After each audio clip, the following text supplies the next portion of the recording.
Bonjour mes frères et mes sœurs. Connaissez-vous les pièges de Satan? Ils sont nombreux, car Satan voudrait nous détruire, alors que Dieu, notre Père, le Christ, voudrait nous voir être sauvés. La dernière fois, lorsque j'ai fait un sermon sur les pièges de Satan, j'avais toutes les intentions du monde d'en terminer, au moins d'en citer 3. Malheureusement, je n'ai pu qu'en citer qu'un seul.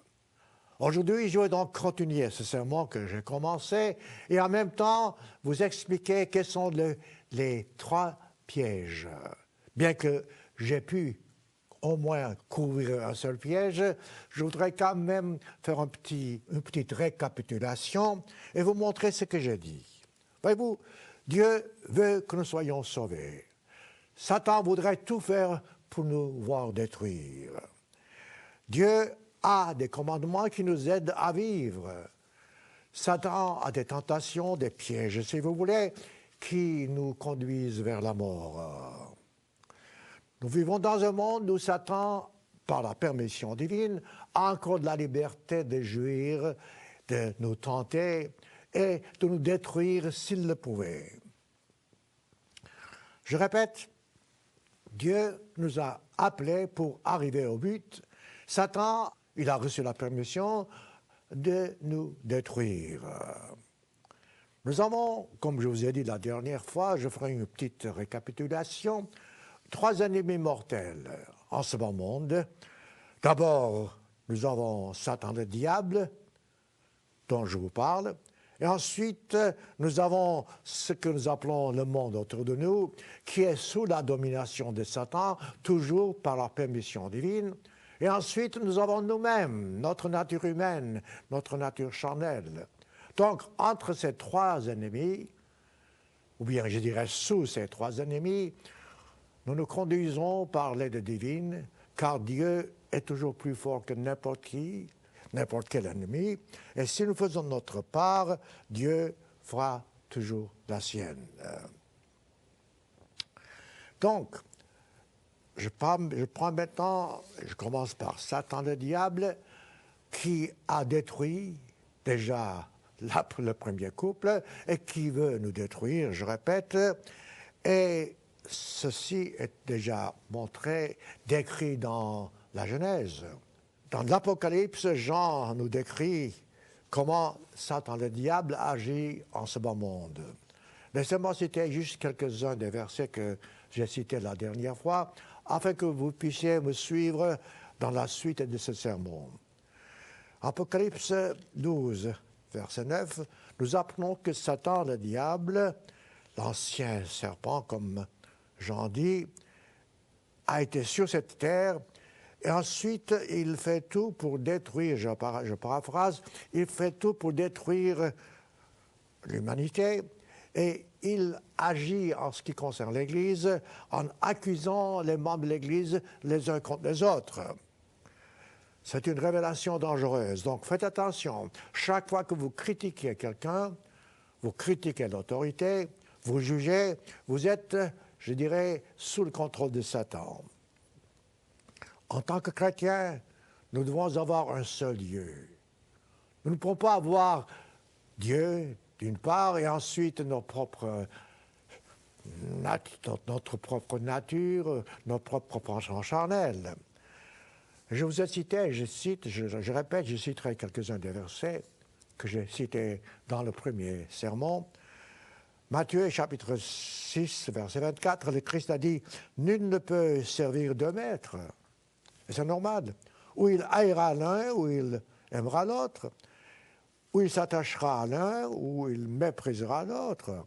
Et il répète, vous ne pouvez servir Dieu et Mammon.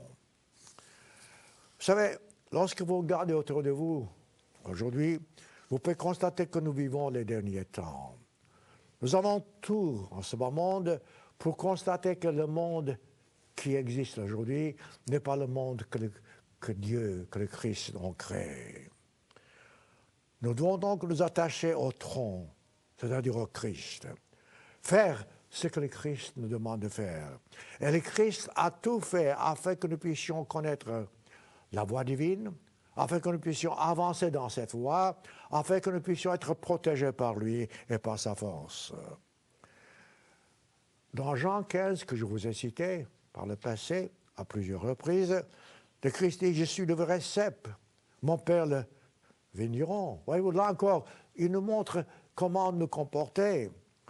Et il nous dit que nous devons, nous, au verset 4, demeurer en lui.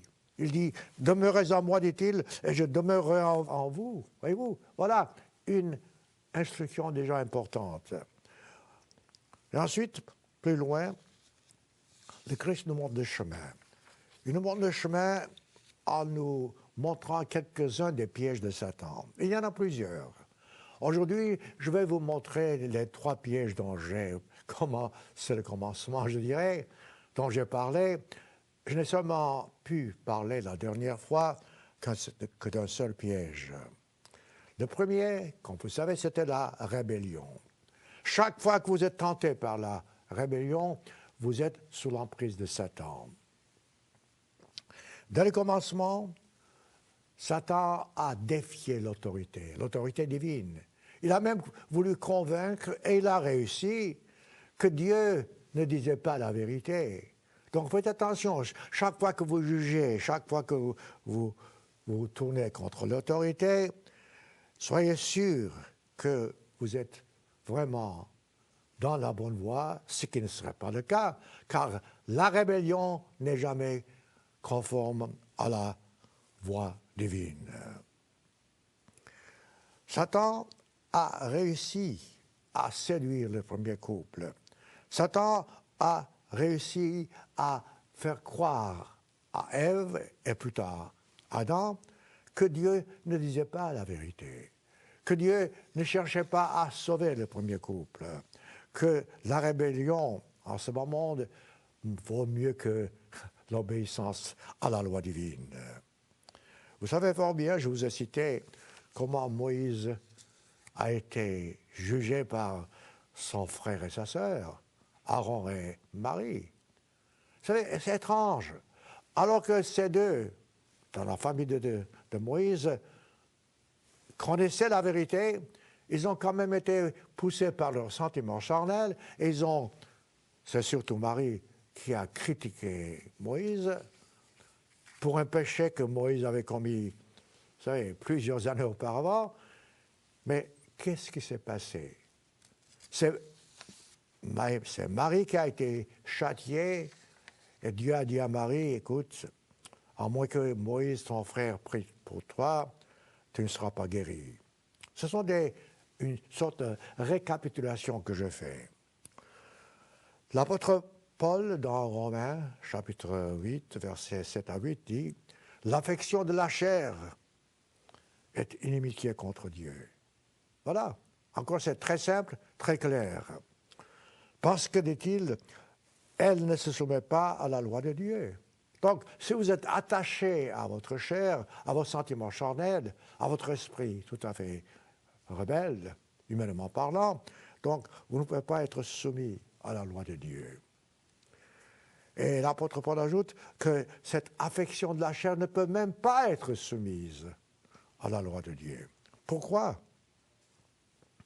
Parce que nous devons nous détacher de tout ce qui est humain, en ce qui concerne tout ce qui est rébellion, de tout ce qui est nature charnelle, ensuite nous attacher à la loi de Dieu, à la soumission de Dieu. Voici maintenant, pour continuer, comment l'apôtre Paul décrit la soumission dans son épître aux Éphésiens. Là encore, je vous ai cité. Voyez-vous, vous avez l'autorité dans l'Église, vous avez l'autorité dans la famille, vous avez l'autorité en société, vous avez l'autorité en gouvernement. Dans toutes ces choses, nous devons nous soumettre à l'autorité. Et ceci est possible.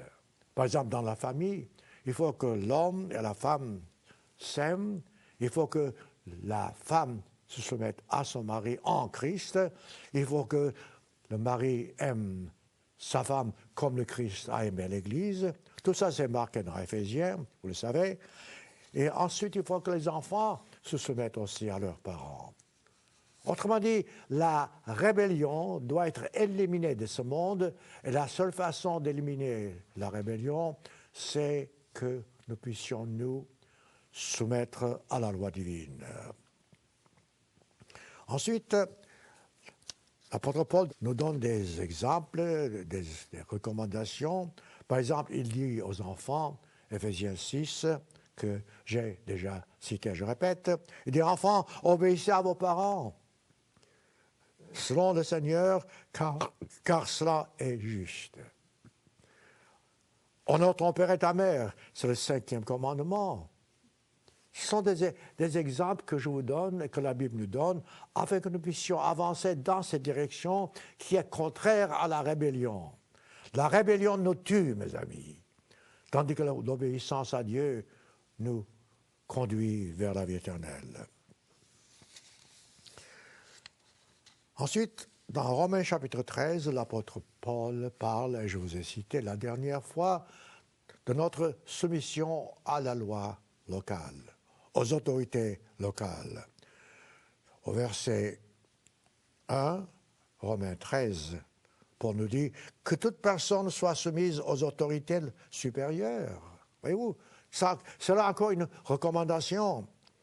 C'est pourquoi, dit-il, que celui qui s'oppose à l'autorité résiste à l'ordre que Dieu a établi.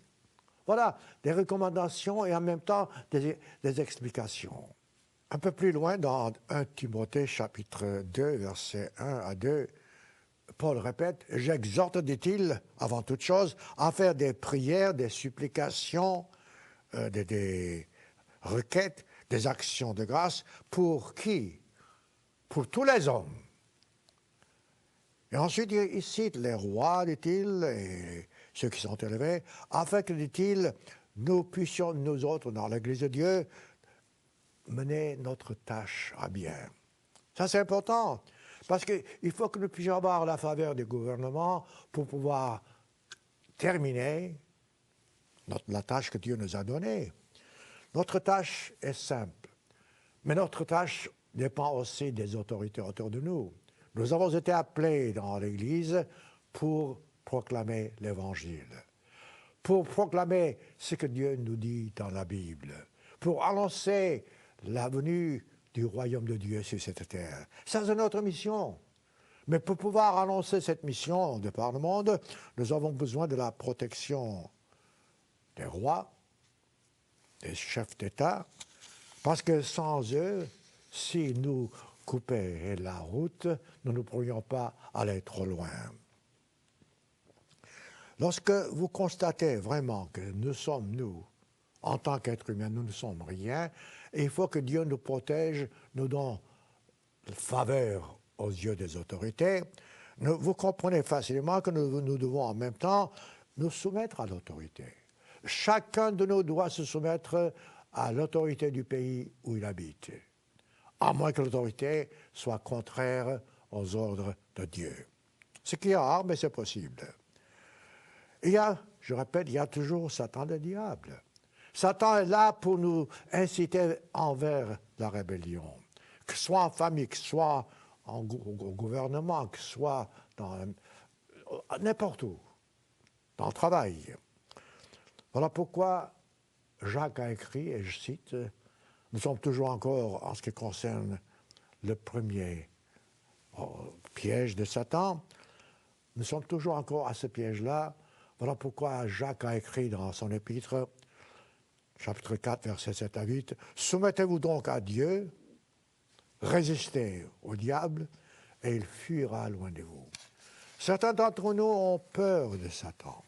N'ayez pas peur de Satan. Certes, il est plus fort que nous, mais Satan ne peut jamais nuire à qui que ce soit. Satan ne peut jamais faire quoi que ce soit, à moins que nous nous soumettions à sa volonté.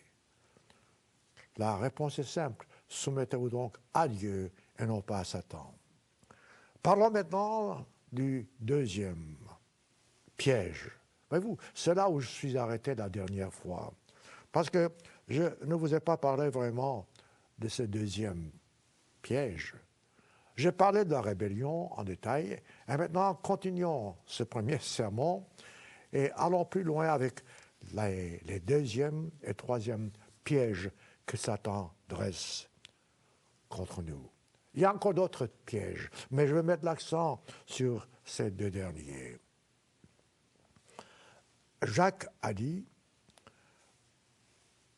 Jacques chapitre 4, versets 4 à 6, « Adultères que vous êtes, ne savez-vous pas que l'amour du monde est inimitié contre Dieu ?» Là encore, c'est une vérité. Ce sont des vérités que nous devons réfléchir, que nous devons accepter, que nous devons vraiment considérer pour aller de l'avant et pour pouvoir lutter contre Satan.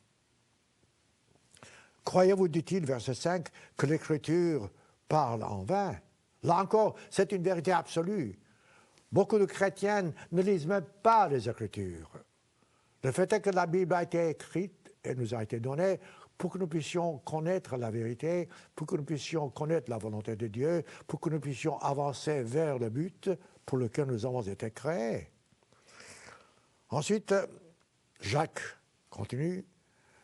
Dieu accorde, au contraire, dit-il, une grâce plus excellente. C'est pourquoi l'Écriture dit, Dieu résiste aux orgueilleux, ce dont je vous ai parlé, mais il fait grâce aux humbles. Voilà, ce sont de petites phrases, de petits versets bibliques qui sont indispensables pour nous conduire vers la vie éternelle.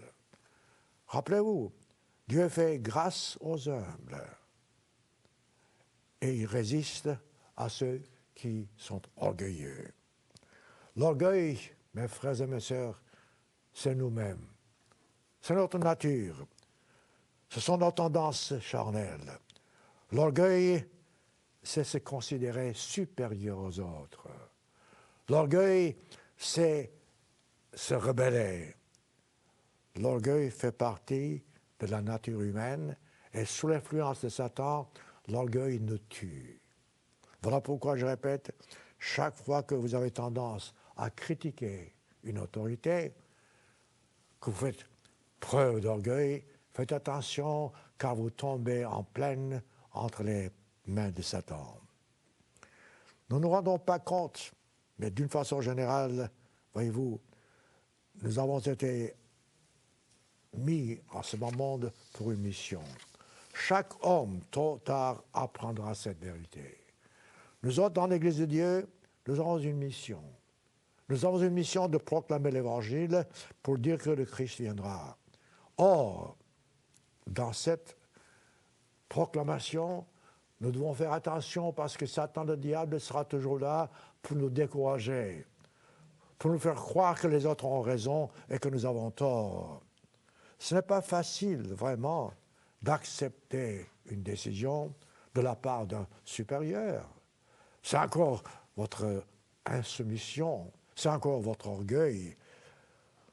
Le fait est que l'influence de Satan dans ce que nous appelons orgueil est manifeste partout autour de vous.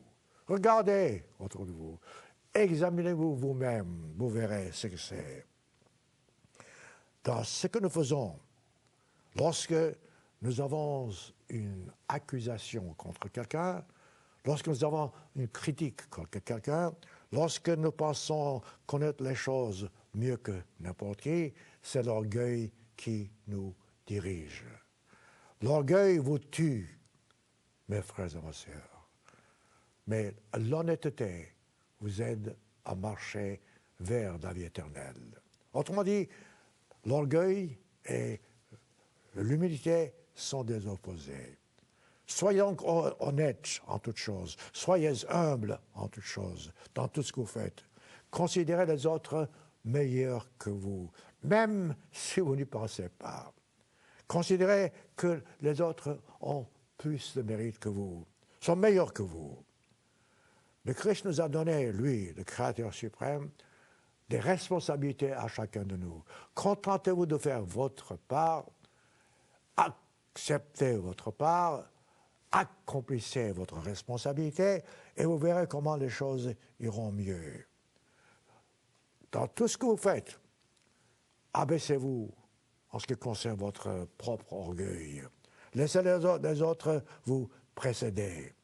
Soumettez-vous au Christ, soumettez-vous à ses enseignements.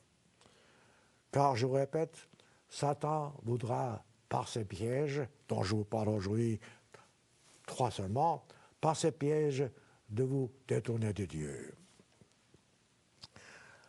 Voyez-vous, l'apôtre Paul dit dans Philippiens chapitre 2, verset 1 à 4, si donc, dit-il, il y a quelque consolation en Christ, s'il y a quelque soulagement dans la charité, c'est-à-dire dans l'amour, s'il y a quelque union d'esprit, s'il y a quelque compassion et quelque miséricorde, rendez-moi joie, dit-il au verset 2, Philippiens 2, rendez-moi joie parfaite, ayant un même sentiment, notez cela, un même sentiment, un même amour, une même âme, une même pensée que le Christ avait sur la terre.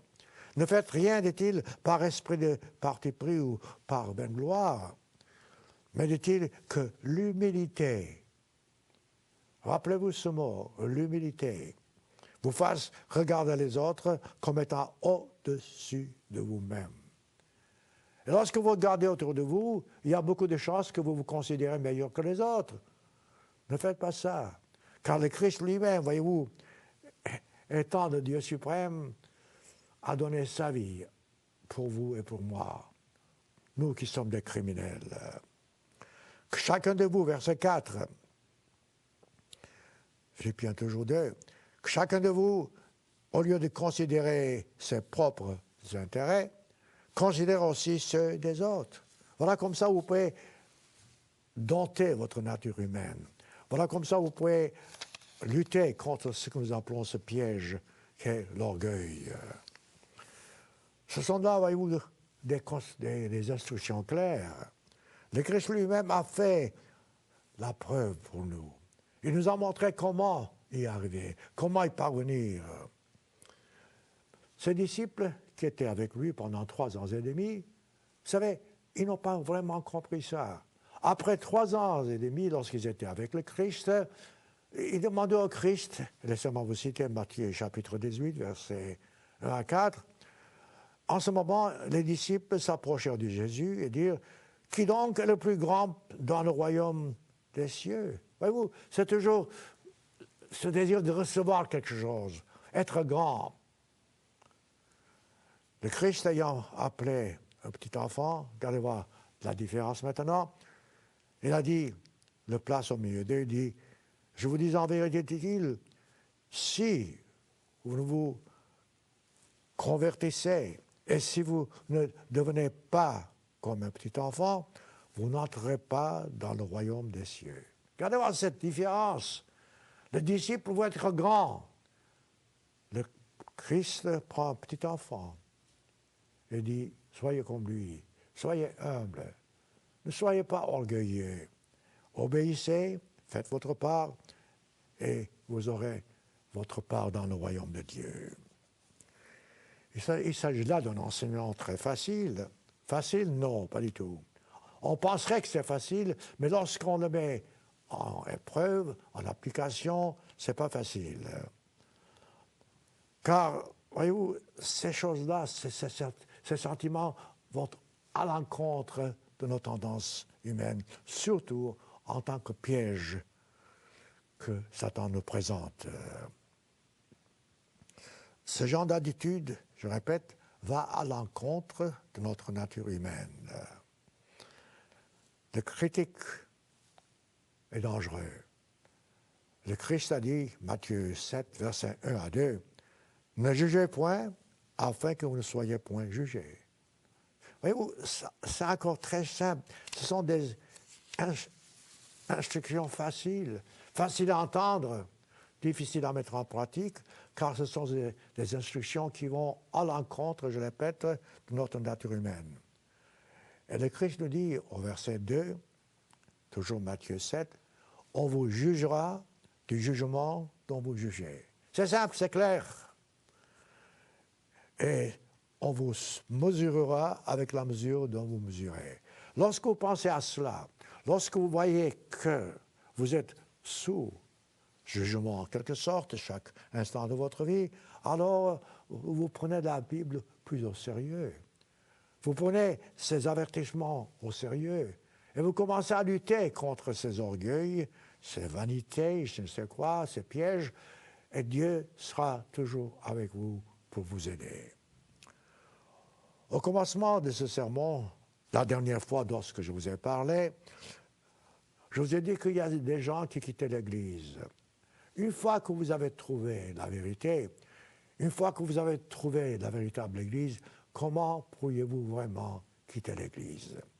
Ce n'est pas possible, à moins que vous commenciez à croire aux mensonges, à moins que vous commenciez à vous céder aux sentiments charnels, à moins que vous vous détourniez des commandements de Dieu pour suivre les pièges dont je vous parle.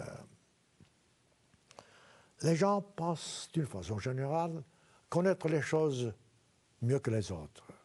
C'est encore l'orgueil, c'est encore la rébellion.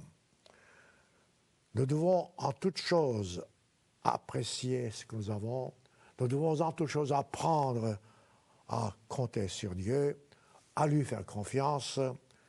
En toute chose, je répète, en toute chose, lui laisser nous guider. C'est ainsi que nous devons agir, voyez-vous. Le Christ, notre Seigneur, connaît les choses mieux que nous, certainement. Le Christ, notre Seigneur, veut que nous puissions arriver au but. Le Christ, notre Seigneur, ne va pas nous abandonner si nous-mêmes nous faisons toujours notre part.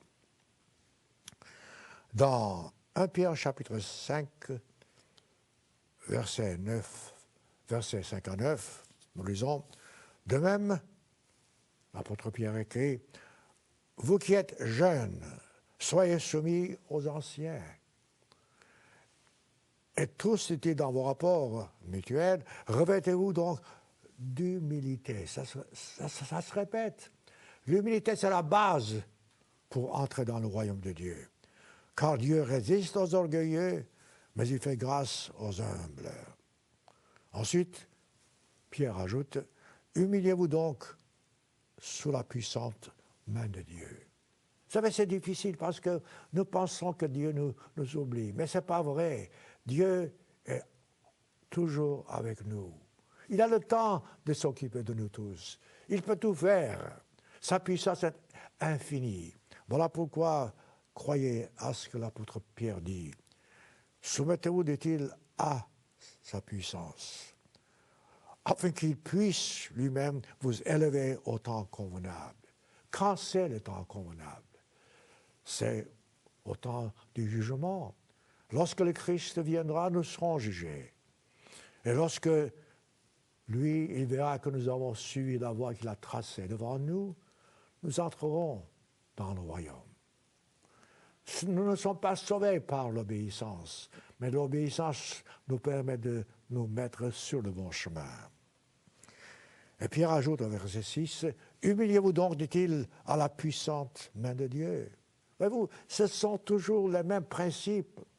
Humilions-nous sous la puissante main de Dieu, afin qu'il vous élève au temps convenable. Déchargez-vous sur lui de tous vos soucis. J'aime les expressions bibliques parce que la Bible ne dit pas qu'il y a des exceptions. Ce n'est pas écrit « déchargez-vous de quelques-uns de vos soucis ». C'est marqué de tous vos soucis. Prenez le temps de réfléchir. Quels sont vos soucis? Écrivez-les sur un morceau de papier. Lisez-les. Ensuite, rappelez-vous ce verset. Humiliez-vous donc sur la puissante main et il vous élèvera. Déchargez-vous sur lui de tous vos soucis, car lui-même prend soin de vous. La vérité est très simple. Ou bien vous y croyez, ou bien vous vous y soumettez, ou bien alors vous vous en fichez et voilà que vous êtes en quelque sorte mi-chrétien. Un vrai chrétien croit à la Bible. Un vrai chrétien fait ce que Dieu dit. Un vrai chrétien sait que ce que la Bible dit est correct et que la Bible ne ment jamais. Et Paul ajoute, Pierre ajoute plutôt, soyez sobres, veillez, votre adversaire, le diable, rôde comme un lion rugissant, cherchant qui il dévorera. Là encore, c'est incroyable comment la Bible précise les choses. Un lion rugissant, un méchant, il vous détruit, il vous déchire. Et voilà comment lui, il décrit, l'apôtre Pierre, comment il décrit les sentiments humains. Ce sont des paroles simples en quelque sorte, mais ce sont des paroles puissantes. Et Paul dit, résistez-lui, au diable, avec une foi ferme, sachant que les mêmes souffrances sont imposées à vos frères de par le monde. Et oui, souvent nous ne nous rendons pas compte. Nous pensons que nous sommes les seuls à souffrir, que nous sommes plus malheureux que les autres. Ce n'est pas vrai. Il y a toujours des gens qui sont plus malheureux que vous, plus pauvres que vous. Ils ont besoin davantage d'aide divine, ou bien d'aide de leur prochain. L'un des meilleurs conseils que je puisse vous donner en ce qui concerne votre nature humaine, comment la vaincre, dans toute chose, mes frères et mes sœurs, quelle que soit votre occupation, quel que soit votre poste, considérez les autres meilleurs que vous. Eh oui, lorsque vous voyez quelqu'un tout à fait pauvre, vulgaire même, considérez-le comme étant supérieur à vous. Ne pas imiter sa voix, c'est pas ça que j'entends. Mais humiliez-vous parce que le Christ est mort pour cet individu. Le Christ est mort pour nous tous, pour le grand et pour le petit, pour le riche et pour le pauvre, pour le meilleur, je dirais, pour le pire. Voilà pourquoi, lorsque vous tâchez de voir les choses, tâchez en toute chose de servir, d'être utile. Et non pas de vous servir vous-même et d'avoir tout ce dont vous avez besoin avant le besoin des autres. Tâchez de servir au lieu d'être servi. Travaillez dur pour aider votre prochain. Le Christ a dit dans la Bible, dès le commencement de la Bible, que nous devons nous aimer les uns les autres. Tâchez d'obéir à ce commandement. Voyez-vous, nous avons couvert en quelque sorte autrement dit, le premier piège de Satan, rébellion, le deuxième piège, l'orgueil. Et maintenant, revenons au troisième piège. Je répète, il y a plusieurs pièges, mais dans ces deux sermons que je fais, ou que j'ai fait en partie, je voudrais que vous puissiez comprendre quels sont ces trois pièges qui sont absolument dangereux et que nous devons à tout prix nous éloigner de ces pièges. Regardez autour de vous. Qu'est-ce que vous voyez? Qu'est-ce que le monde vous offre? Les tentations, les épreuves, en quelque sorte, cette lutte contre nos tendances humaines. Autrement dit, tout ce que vous voyez autour de vous est dirigé par la convoitise. Eh oui, vous achetez une voiture, on fait la publicité avec une femme dans la voiture. Vous achetez des choses, n'importe quoi, c'est toujours, on fait appel à vos sentiments de convoitise. Satan voudrait que vous puissiez être victime de cette convoitise. La convoitise, mes frères et mes sœurs, c'est l'une des pires des choses.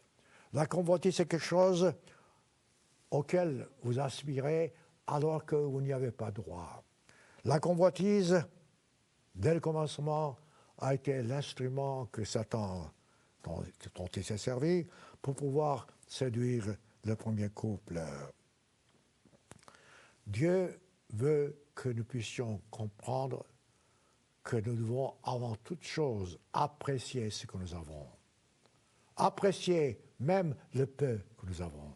Quand le jour viendra, vous verrez que nous n'aurons plus à manger, que nous n'aurons plus à boire, que nous n'aurons plus de famille, que nous n'aurons plus la liberté de vivre dans un monde sans être, je dirais, conduit par les astuces de Satan. La convoitise, je répète, c'est quelque chose à laquelle nous n'avons pas le droit. Mais nous voudrions l'avoir.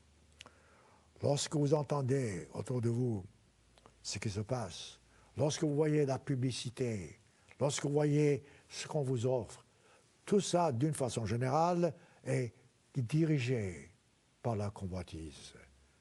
La publicité, c'est la convoitise même mise en action. Tous les commandements de Dieu vous éloignent de ces choses. Tous les commandements de Dieu vous éloignent des sentiments qui sont charnels. Tous les commandements de Dieu vous aident à vous approcher de Dieu, vous aident à savoir comment lutter contre les pièges de Satan, dont la convoitise, dont la rébellion, dont en même temps l'orgueil.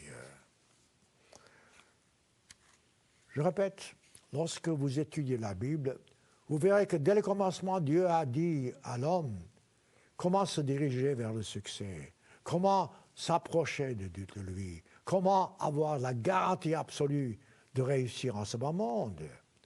Mais voyez-vous, c'est très simple. D'abord Dieu et ensuite notre prochain. Nous devons nous soumettre à la volonté divine et nous devons aimer notre prochain comme nous-mêmes.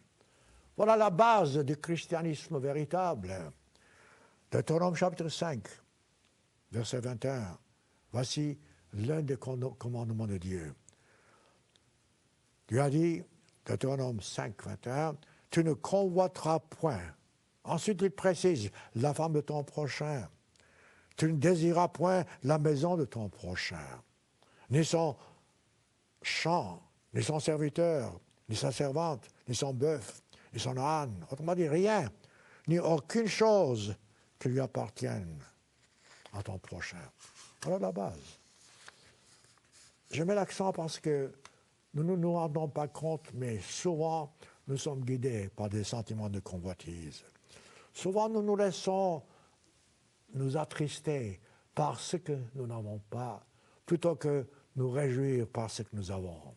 Comptez vos bénédictions, comptez la joie que vous avez à savoir que devant vous, il y a la promesse divine du royaume de Dieu. Ça, c'est la vérité. Le reste, c'est le mensonge de Satan. Les 10 commandements, chacun d'eux vous met sur le bon chemin.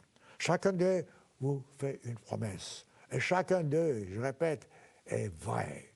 Dieu ne ment pas, tandis que Satan est le grand menteur. Notre nature charnelle, sous l'influence de Satan, a tendance à croire au mensonge, comme c'est arrivé dès le commencement au premier couple. Voyez-vous, Satan a pu séduire Adam et Ève. Il a pu leur faire croire que Dieu leur mentait, alors que Dieu leur disait la vérité. Pourquoi si? Pourquoi cette tendance? Parce que la nature humaine, je répète, a tendance à se considérer meilleure que les autres et à voir des choses pour elle-même.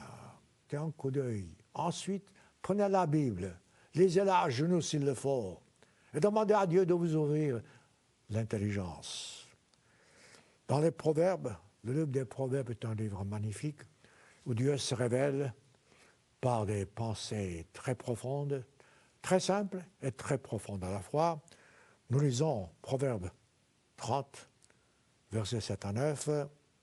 Salomon a écrit sous l'inspiration divine et dit « Je te demande deux choses. » Voyez-vous, si vous deviez vous demander à Dieu deux choses, quelles seraient-elles? Qu'est-ce que vous demanderiez à Dieu? Salomon avait tout ce qu'il voulait en quelque sorte. Il était riche, il avait la sagesse. Mais il dit à Dieu, je te demande deux choses. Et quelles sont ces deux choses? Proverbe 30, verset 7. Ne me les refuse pas. Éloigne de moi, dit-il, la fausseté. Prenez le temps de réfléchir. Êtes-vous vrai? Êtes-vous réel? Êtes-vous pur? Est-ce que vraiment vous avez des sentiments qui sont purs devant Dieu? Est-ce que vous aimez votre prochain comme vous-même et vous y êtes absolument convaincu? Il dit, éloigne de moi la fausseté. la parole mensongère. Combien de fois dans une journée, je vous pose la question, et je me pose la question à moi-même, nous disons des choses qui ne sont pas vraies. Nous pensons que ce n'est pas sérieux, mais c'est sérieux. Dieu ne veut pas que nous mentions. Dieu n'aime pas le mensonge. Il déteste le mensonge. Dieu ne ment jamais. Donc, lorsque vous dites à Dieu, ne permets pas que je mente, et que éloigne de moi toute fausseté, tout ce qui est mensonge, ensuite il ajoute, regardez voir comment il ajoute le reste, ne me donne ni pauvreté ni richesse. Parce qu'entre ces deux-là, pauvreté et richesse, vous avez la tentation de l'orgueil, de vanité, de rébellion, ingratitude et tout ce que vous voulez. Salomon était sage. Il savait comment demander et aussi il savait comment changer sa nature afin de pouvoir faire la volonté de Dieu. Alors, il dit, ne me donne ni pauvreté ni richesse, accorde-moi le pain qui m'est nécessaire. C'est magnifique. C'est rien et c'est pourtant c'est tout. Si nous étions tous assez convertis pour être reconnaissants du pain que nous avons chaque jour, nous n'aurions pas besoin, franchement parlant, d'autre chose, car Dieu nous accorde le pain dont nous avons besoin avec tout ce qui est indispensable en même temps. C'est ça, voyez-vous, c'est ça que nous ne comprenons pas en tant qu'humains. Salomon dit, le pain qui m'est nécessaire. Le Christ a dit la même chose, il dit, donne-nous aujourd'hui notre pain quotidien. Pas demain, pas l'année prochaine.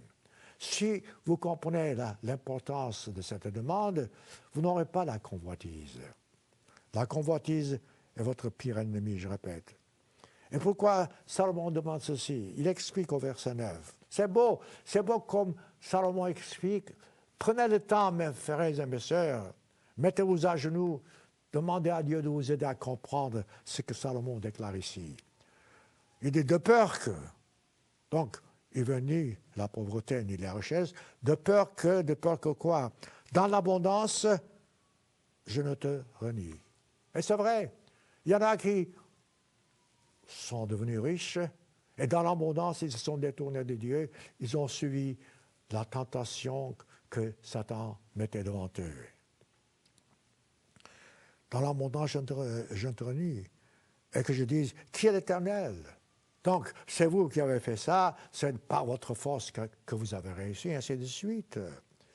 Ou que, maintenant c'est l'opposé, ou que dans la pauvreté,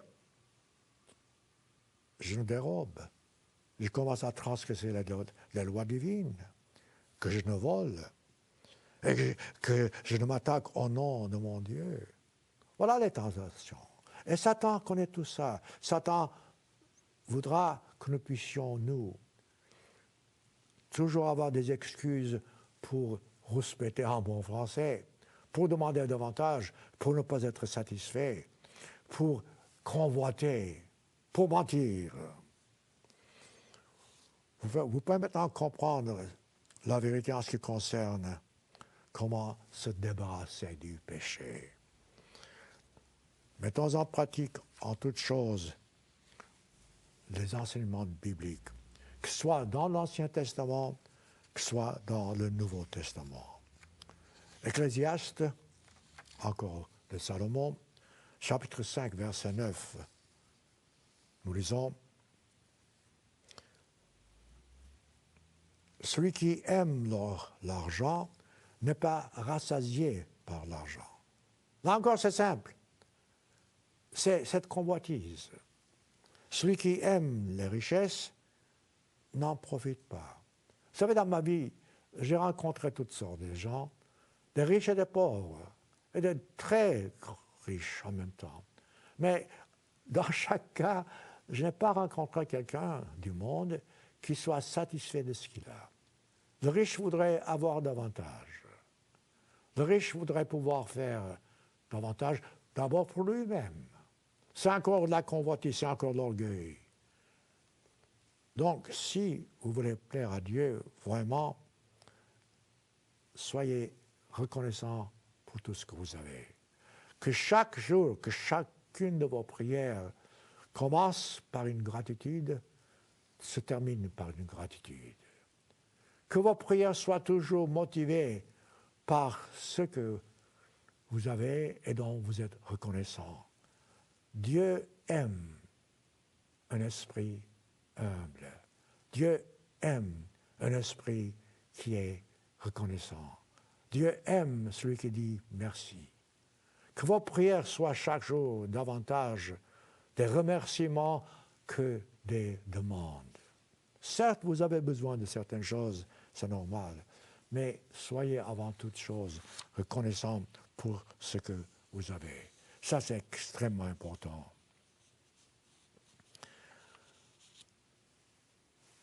Je vous ai cité le premier couple. Regardez, ils avaient tout. Et pourtant, lorsque Satan leur a menti en disant que Dieu vous a caché ce qui est meilleur pour vous, c'est-à-dire la vie éternelle, regardez voir comment la femme se laissait tromper. Qu'est-ce qui a fait à la femme de se rebeller contre Dieu? Genèse chapitre 3, verset 6. La femme vit que l'arbre était bon à manger, quelque chose de physique. Autrement dit, elle met devant, avant toute chose, la satisfaction charnelle. Bon à manger, agréable à la vue, une fois encore, la convoitise, et qui était précieux pour ouvrir l'intelligence, l'orgueil. Voilà les trois choses ici. Vous voulez être intelligent, vous voulez être orgueilleux, vous convoitez. Donc elle prit de son fruit, de l'arbre là, elle en mangea et elle donna à son mari qui était auprès d'elle, et il en mangea. Pourquoi? Alors que Dieu avait dit, tu ne mangeras pas de cet arbre. Mais ils se sont laissés conduire par les convoitises humaines. Autrement dit, considérez bon à manger, physique, agréable à la vue, physique, précieux pour ouvrir l'intelligence physique. Comprenons maintenant ce que c'est, comment on peut vraiment tomber dans les pièges de Satan. À cause de la convoitise, beaucoup de familles aujourd'hui, en ce bas monde, ont été brisées. À cause de la convoitise, des mensonges, beaucoup de crimes sont commis. Certains individus entrent même dans l'Église de Dieu par des sentiments de convoitise. Ils veulent gagner quelque chose. Ils veulent avoir quelque chose. Ce n'est pas ainsi que vous trouverez la pure vérité. Si vous voulez entrer dans l'Église de Dieu, cherchez à plaire à Dieu. Cherchez la vérité. Comment servir, comment aimer, comment être agréable à Dieu. Ne venez pas, ceux qui ne sont pas dans l'Église de Dieu et qui m'entendent prêcher maintenant, n'entrez pas dans l'Église ou ne tâchez pas d'entrer dans l'Église par des sentiments de convoitise ou d'orgueil. Venez pour apprendre, venez pour être enseigné, venez pour pouvoir savoir comment être meilleur chrétien. Rappelez-vous l'exemple de Simon le magicien dans Actes chapitre 8. C'est intéressant car Simon le magicien était un homme assez important à sa façon et il faisait des miracles à sa façon. Et lorsqu'il a vu les apôtres faire des miracles, il les a enviés. Tout d'un coup, il voulait être comme eux. Il voulait être, entre guillemets, chrétien pour pouvoir avoir le Saint-Esprit que les apôtres, avec lequel les apôtres travaillaient. Ce n'est pas ainsi que vous pouvez arriver à comprendre la vérité. Dans Actes chapitre 8, versets 18 à 19, nous disons, lorsque Simon, donc Simon le magicien, vit que le Saint-Esprit était donné par l'imposition des mains des apôtres, il leur offrit de l'argent. Voilà l'idiotie. Voilà la stupidité. Comment est-ce que vous pouvez offrir de l'argent pour avoir le Saint-Esprit? Il n'a rien compris. Il agissait sous les tentations de Satan. C'était l'hypocrisie. C'était en même temps la jalousie. C'était en même temps la vanité, la convoitise, tout ce que vous voulez. Il a dit aux apôtres, verset 19, Actes, chapitre 8, 19, il dit, « Accordez-moi aussi ce pouvoir, afin que je puisse imposer les mains et que les gens reçoivent le Saint-Esprit. » Il n'a rien compris. Mes frères et mes sœurs, si vous cherchez la vérité, cherchez-la de façon à être agréable à Dieu, de façon à reconnaître que vous êtes petit, que vous n'avez pas de force, que tout ce que vous pouvez faire en ce bas monde, c'est grâce à Dieu, grâce à l'Esprit qui vous donne, grâce à la force qu'il vous donne. Pourquoi est-ce que Simon le magicien voulait avoir l'Esprit de Dieu? Pour imposer les mains, pour quelle raison? Pour être plus important, pour être plus grand, pour être, pour ainsi dire, pour pouvoir davantage se faire une gloire pour lui-même. Vous connaissez le reste de l'histoire. Simon le magicien a perdu sa vie. Il n'a jamais reçu l'Esprit de Dieu. Parce que ce qu'il demandait, c'était par convoitise. Il n'a pas compris vraiment que la seule façon de recevoir le Saint-Esprit, c'est d'abandonner tout. Tout ce qui est humainement parlant. Oubliez vous-même, Dieu prendra soin de vous. Tournez-vous vers Dieu et n'ayez pas d'autre Dieu devant sa face. Il y a des gens que j'ai rencontrés dans mon ministère, des gens comme il faut. Ils voulaient se faire baptiser aussi, mais leur motif n'était pas pur, parfois. Ils voulaient, par exemple, être baptisés parce qu'ils voulaient épouser quelqu'un qui était dans l'Église. Ils voulaient être baptisés parce qu'ils voulaient avoir une position dans l'Église. Je sais quoi. Non, comme le Christ a dit, vous ne pouvez avoir 2 maîtres. Ensuite, dans Matthieu chapitre 10, regardez voir le prix que le Christ impose.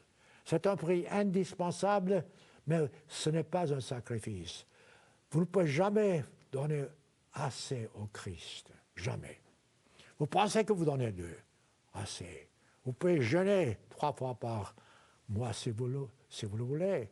Ce n'est pas donné.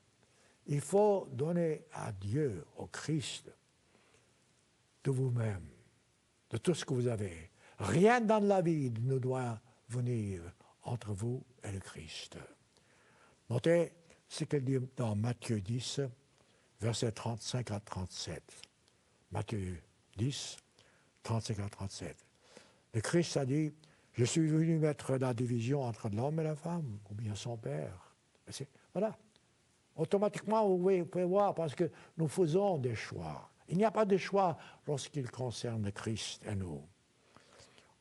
Division entre l'homme et son père, entre la fille et sa mère, entre la belle-fille et sa belle-mère. Parce que nous faisons des choix. Il n'y a pas de choix, mes frères et mes sœurs. Si vous êtes au Christ, vous appartenez au Christ. Vous êtes esclave du Christ. L'homme aura pour ennemi les gens de sa maison. Voilà. Si vous comprenez la vérité, c'est un commandement magnifique. Parce que ça vous garantit le bonheur, ça vous garantit la vie éternelle. Ensuite, le Christ précise, « Celui qui aime son père ou sa mère plus que moi. » Voilà la différence. N'est pas digne de moi. Celui qui aime son fils ou sa fille plus que moi n'est pas digne de moi. Il y a tellement d'exemples dans la vie, dans la Bible, que je peux vous citer. Prenez par exemple l'exemple, je ne pense pas que j'aurai le temps de citer, mais Abraham et de Lot, son cousin. À plusieurs reprises, je vous ai cité ceci. Je vous ai cité comment Abraham lui-même s'est sacrifié. S'il fallait faire un choix, il a laissé à Lot avoir le premier choix. Abraham savait que Dieu a tout, Dieu peut tout, et que si lui, il fait sa part, s'il donne la priorité, pour ainsi dire, à son prochain, s'il donne, lui, ce qui est important d'abord aux autres, il aura sa récompense. Laissez-moi vous citer au moins une partie de cette histoire. Donc, c'est un choix entre les employés, les ouvriers d'Abraham et de Lot, et se bagarraient pour ainsi dire. Alors il fallait que Abraham fasse une proposition. C'est encore Abraham, qui était le plus grand entre les deux, qui a fait l'offre. Notez-le. Genèse chapitre 13, verset 8.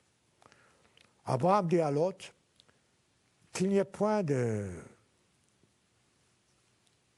dispute entre nous, entre toi et moi, dit-il, ni entre mes bergers et tes bergers, car nous sommes frères. Regardez cette phrase, nous sommes frères. Nous sommes frères en Christ. Et le Christ a dit, tu aimeras ton prochain comme toi-même. Et ensuite, Abraham, qui était le plus grand à l'époque, il propose alors, il dit, tout le pays n'est-il pas devant nous? Sépare-toi donc de moi. Si tu vas à gauche, j'irai à droite. Si tu vas à droite, j'irai à gauche. Un choix fantastique. Alors qu'en réalité, il aurait dû lui-même s'accorder ce choix. Mais il n'a pas fait ça. Il a laissé à l'autre le choix. Qu'est-ce qui se passe? C'est exactement l'histoire d'Adam et d'Ève. Autrement dit, l'autre regarde autour de lui, il cherche ce qui plaît à ses yeux, ce qui plaît à sa nature humaine. Verset 11. Lot leva les yeux, vit toute la plaine du Jourdain. C'était entièrement arrosé, autrement dit, c'était une plaine fantastique.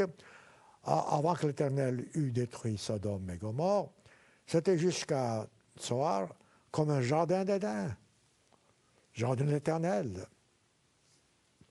Alors, il voit tout ce qui est magnifique en tant que terrain à choisir. Qu'est-ce qu'il fait, verset 11? Lot choisit pour lui toute la plaine de Jourdain. Il prend tout ce qui était bien. Et il s'avança vers l'Orient. C'est ainsi que les deux se séparèrent. Une fois encore, vous connaissez l'histoire. Sodome et Gomorrhe ont été détruits. Et Lot a perdu tout. Tandis qu'Abraham, qui avait choisi le meilleur, le moins meilleur, a tout gagné. C'est cette attitude dont vous avez besoin, vous, dont j'ai besoin, moi, dont nous avons tous besoin pour être chrétiens, pour pouvoir lutter contre les pièges de Satan. Aussi longtemps que Satan a pouvoir sur vous, vous n'êtes pas sûr de votre salut.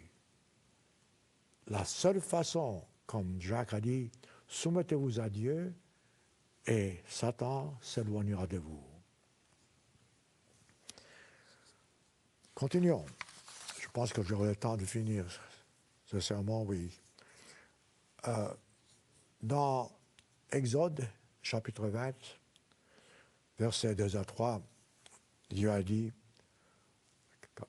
voyez encore une fois la force de cette puissance divine.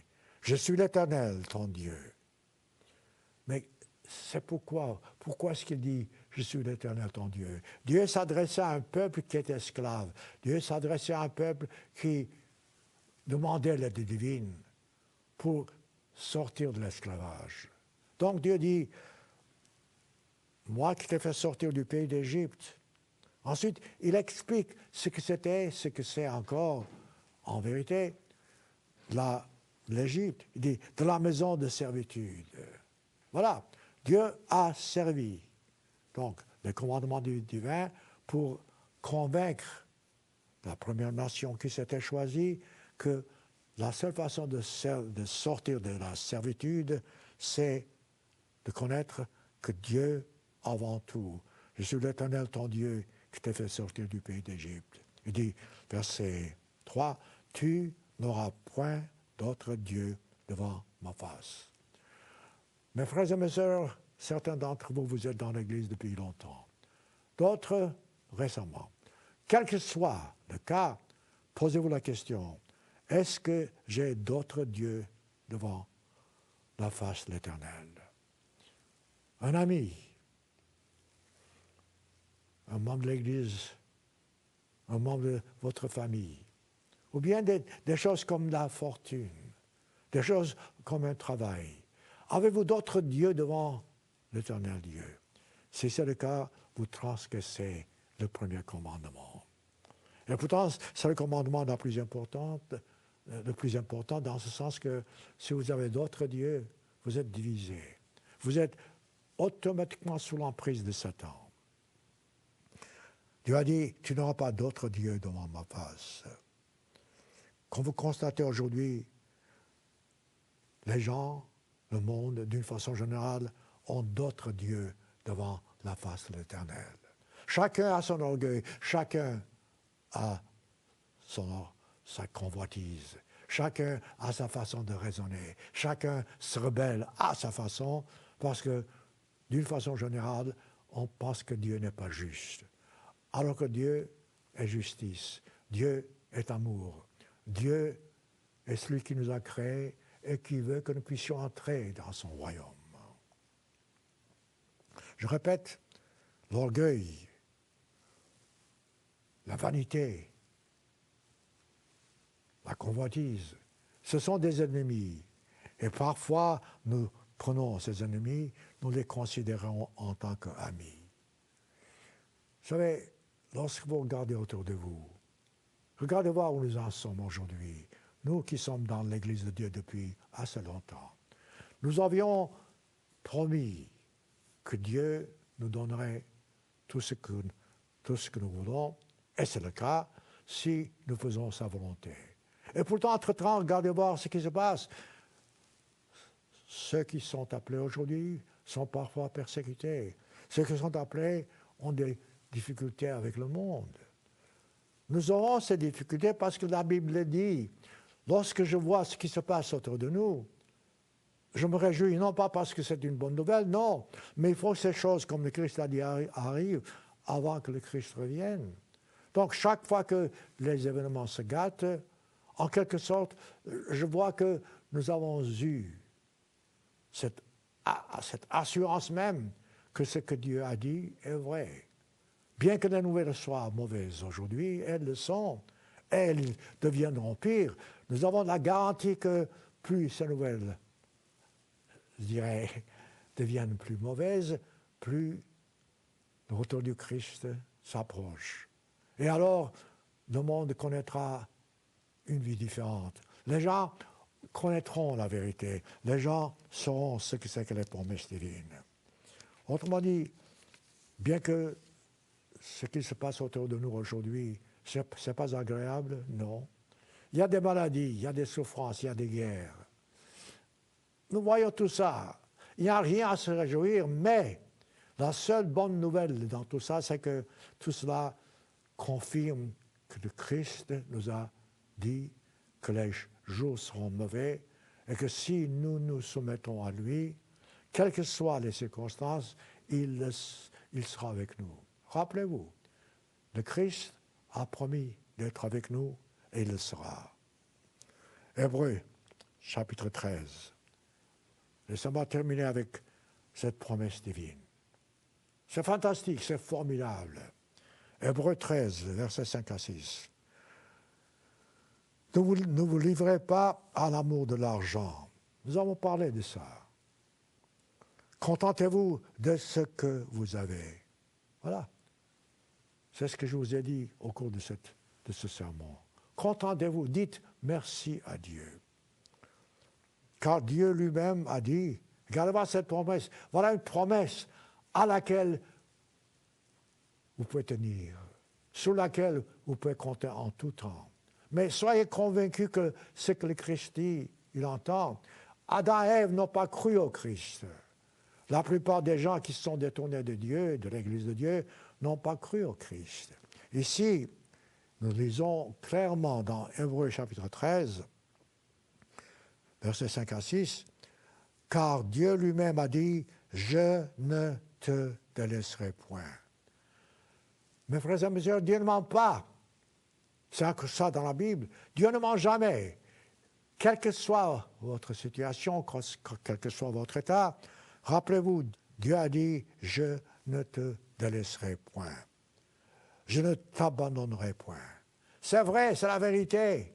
Alors, mettez-vous à genoux, dites à Dieu, écoute Dieu, est-ce vrai? Et vous savez que c'est vrai, que tu ne vas jamais me délaisser, que tu ne vas jamais m'abandonner.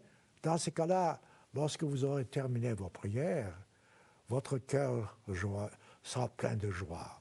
Votre cœur sera tranquille, car le Dieu suprême qui ne ment jamais vous dit, je ne t'abandonnerai point, je ne te délaisserai point.